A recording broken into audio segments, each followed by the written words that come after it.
important to know what you stand for. And knowing what you stand for, part of that is knowing who you are, right? So who am I? The idea of integrity is centered around you making a decision of who you are. Then, two, working every day to be a better version of that.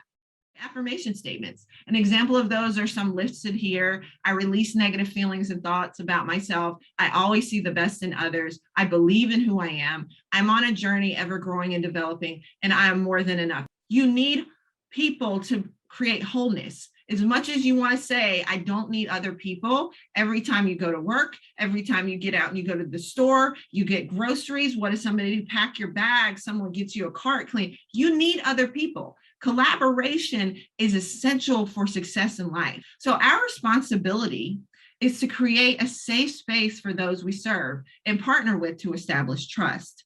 Compelling means it's a place that's attractive because it's safe. You have a voice and you can be authentic without judgment. Okay, but your trauma may have affected your compelling environment.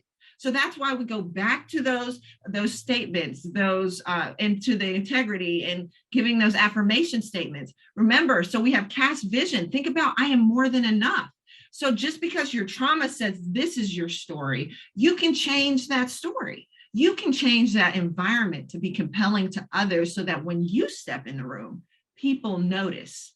So how do you do that? Clear the path. So that's a process, right? You're going to do that every morning using your affirmation statements. You're going to believe it. You have to build a system that works for you so that you can help create that compelling environment that is with you every time you move. Inspect what you expect. So you need to do some self-reflection to inspect, am I really being who I said I want to be?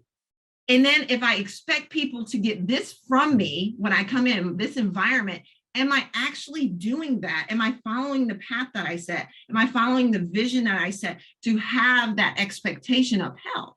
Wherever you're at, whether it's a governmental thing, it's at school, it's important to evaluate. You know, sometimes I can't tell you to do it daily. I can't say weekly or monthly. You have to figure that out for yourself, but you have to do another self-evaluation to look back and say, okay, did I get off my path?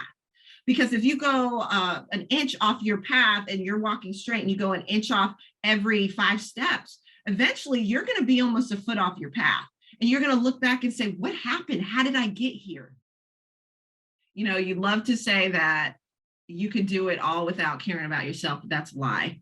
Okay. If your own mental, physical, and emotional health is not in place, then everything falls apart around you. That compelling environment is shaky. It's shaky ground. Okay. It's not something trustworthy. So you want to make sure that you implement some self-care methods. None of this works if you don't put yourself first. Your story is what matters. Putting you first is everything. And you have to take care of yourself.